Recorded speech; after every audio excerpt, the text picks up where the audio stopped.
क्या बात है सर, आज सुबह से बिना कहीं गए गाड़ी में चुपचाप ऐसे ही घूम रहे हैं? दिल में डर पैदा हो गया है क्या? रोज रोज मौत के डर से जियोगे तो बाकी बची जिंदगी खुशी से नहीं गुजरेगी सर। मौत और बीमारी दूसरों को आए तो बात करना अच्छा लगता है, लेकिन खुद को आए तब पता चलता है। सर जी, दर्द भी सहन कर चुका हूं, वो भी अपने बेटे की मौत का। ये जो तमिल शिवा है ना, इसी ने बच्चों के मिल्क पाउडर में जहर मिलवाया था, ये आप अच्छी तरह से जानते हो।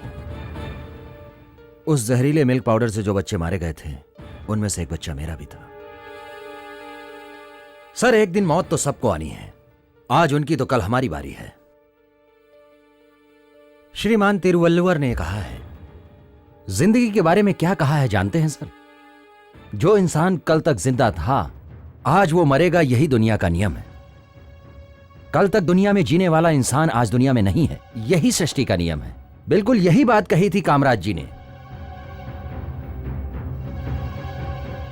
कारण आज तमिलनाडु में पढ़े लिखे लोग दुनिया भर में नाम रोशन कर रहे हैं।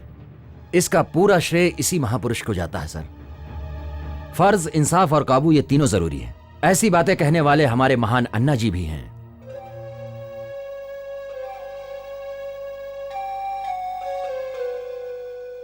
क्रांतिवीर एमजीआर मर चुके हैं, लेकिन आज भी लोगों के जहन में उनकी यादें जिंदा हैं सर।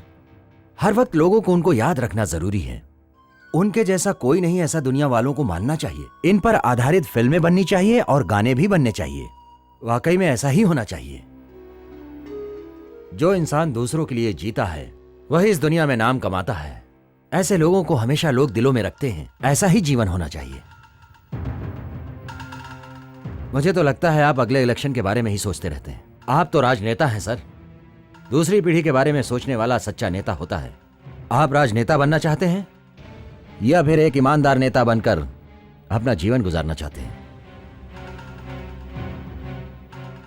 आपकी बातें सुनकर मुझे नेता बनकर जीने की इच्छा हो रही है सर, लेकिन मेरे पास अब वक्त ही कहां है।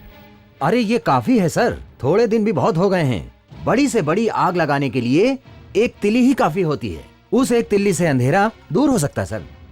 तो सर मैं क्या कर सकता हूं बताइए? गलत करने के लिए प्लान करना पड़ता है, अच्छा काम करने के लिए बस दिल को साफ रखना पड़ता है। बस आप अच्छे आदमी बनकर देखिए, इसमें कितनी खुशी मिलेगी आपको।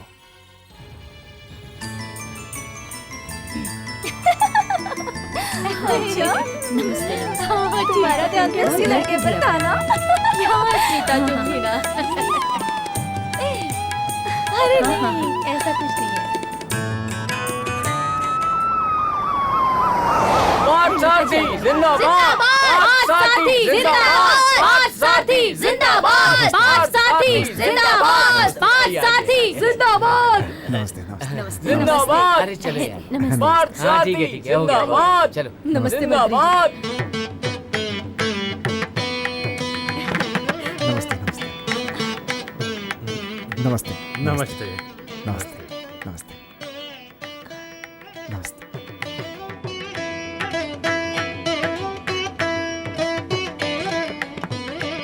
समझ लो कि तुम्हारी किस्मत ही खुल गई है।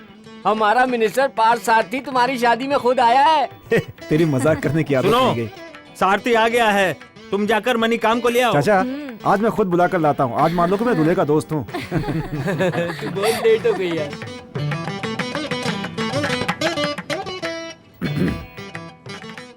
ए मणिकांत, जल्दी से दरवाजा खोलो। नीचे सब लोग आ गए हैं। अब मेकअप करना बंद भी करो।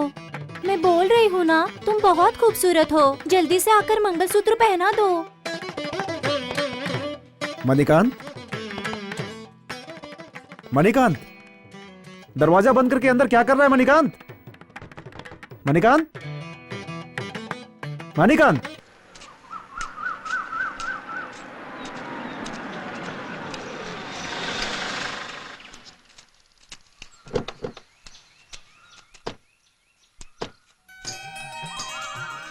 सर, अभी हम किसानों की देशी योजना देखने जा रहे हैं सर, जिसको सरकार ने अभी तक लागू नहीं किया है। संभल कर सर, बहुत बड़ी समस्या खड़ी हो सकती है। इसी समस्या की वजह से मेरे दोस्त की जान गई है सर। आइए सर, आज हम इसकी पूरी डिटेल निकाल कर रहेंगे। सुनिए भाई। आइए आइए आइए सर, नमस्ते। नमस्ते। नमस्ते नमस्ते। भाई साहब, नए व्यवसाय के बारे में थोड़ा सा शक है, इसीलिए आपके पास आया हूं। नए व्यवसाय के बारे में शक होना ही चाहिए सर। आइए। भाई साहब, हमारे देश भारत की लेंथ 45 लाख स्क्वायर किलोमीटर आजादी से पहले भी थी और आजादी के बाद भी उतनी ही है। लेकिन उस समय आबादी 30 करोड़ थी, पर आज आबादी 3 गुना बढ़ चुकी है। अगर हमारे खेतों में उत्पादन नहीं बढ़ा तो लोग भूखे मरेंगे। भाई साहब, हमारे मिनिस्टर साहब की बात सही है ना? इसके लिए नई प्रकार की खाद चाहिए, ताकतवर कीटनाशक चाहिए और अच्छे बीज चाहिए, तभी तो हमारे देश के किसान अच्छी फसल उगा सकते हैं। इंसान बदलाव लाना चाहता है लेकिन बेवकूफ़ बनना नहीं चाहता। आपकी बात बिल्कुल सही है सर। हमें जो चाहिए वो हमें ही हासिल करना पड़ता है। नई नई अच्छी फसल बोलकर नए व्यवसाय में किसानों को प्रलोभन देते रहते हैं। नए भिंडी, नए टमाटर, नए बैगन बोलकर व्यवसाय करवाते हैं। हमारे देश की आबादी बढ़ रही है, लोगों को खाना खिलाना बड़ी बात नहीं है, लेकिन बीज अगर अच्छे नहीं होंगे तो अगले साल फसल कहाँ से पैदा होगा बताइए? ये फसल हम अपने दम पर पैदा करते हैं। सरकार हम किसानों के लिए क्या कर रही है बताइए मुझे? हम किसानों के साथ तो सरासर अन्याय हो रहा है, क्योंकि पैटर्न राइट्स अपने पास रखे इसका हैं। मतलब वो हमारे नेचुरल व्यवसाय खेती को खत्म करना चाहते हैं क्या? अरे नहीं, उन्होंने खत्म नहीं किया है, लेकिन सब कुछ उन्होंने अपने कब्जे में ले लिया है। अभी तो जाग जाओ, 310 साल पहले शनि की तरह हमारे देश में घुसे वो विदेशी कंपनियां धीरे धीरे हमारे देश को अपने काबू में कर लिया उन लोगों ने। उन विदेशी कंपनियों को भगाना चाहिए और हमारे देश में बैगन की खेती को बढ़ावा देना चाहिए।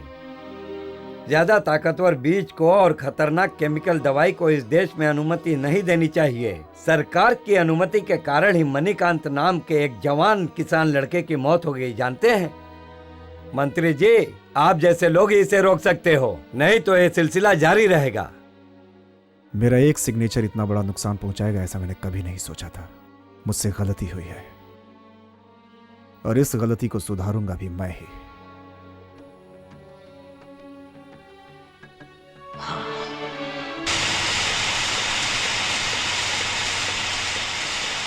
हे, तू मुझे बताएगा? मुझे क्या बोल रहा है? भाई पर भरोसा किया तो उसे खत्म करके आना चाहिए था। अपनी शक्ल देख, मंत्री बनेगा। इस बार हम कोई जल्दबाजी नहीं कर सकते भाई, सोच समझकर फैसला करना होगा।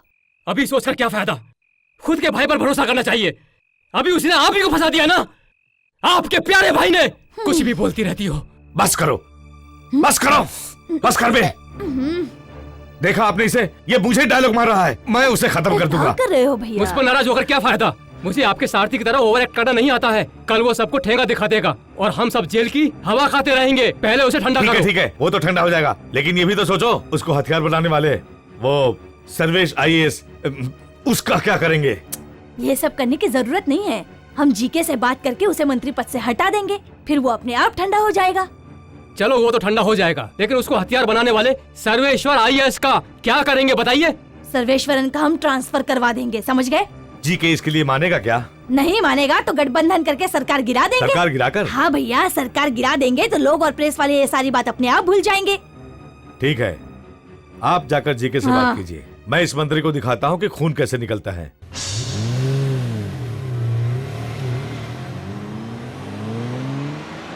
क्या मस्त हवा चल रही है, अच्छी नींद आ रही है सर।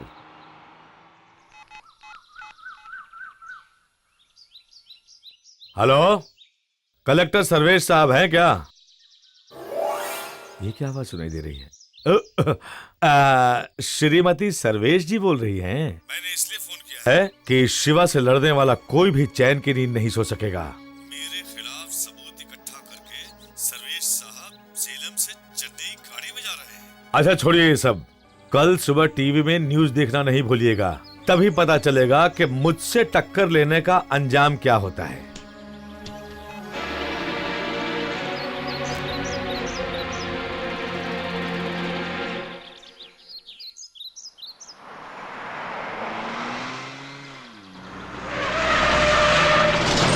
अरे आगल कहीं का।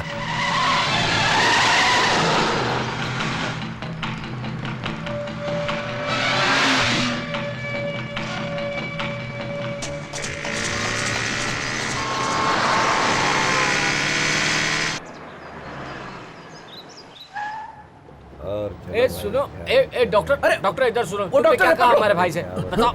आपको सच बताऊं? हाँ बताओ। ध्यान से सुनिए, मैं बताता हूँ। आपका सारथी कभी भी मर सकता है, क्योंकि उसको ब्रेन ट्यूमर है और वो भी लास्ट स्टेज पे है।